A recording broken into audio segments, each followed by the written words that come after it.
Vamos a dar un gran paso hacia el objetivo del residuo cero, recogiendo selectivamente todos los residuos reciclables y mezclando los no reciclables. Se trata de una buena decisión, nos alegra a pesar de que las voces contrarias son muy ruidosas.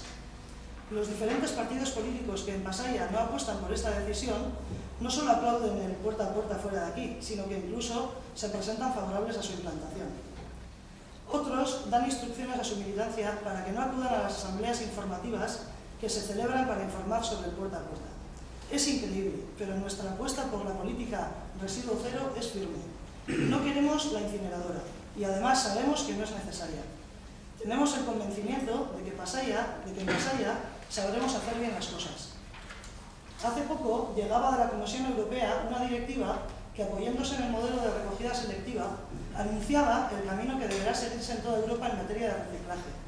Y desde Madrid, el Ministerio de Medio Ambiente situaba como ejemplo de buenas prácticas en la gestión de residuos el caso de Usurbil y su sistema de recogida puerta a puerta.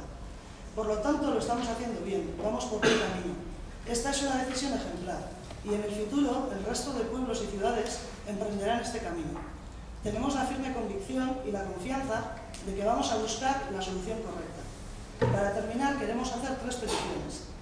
La primera, queremos pedir tranquilidad a los pasaitanos.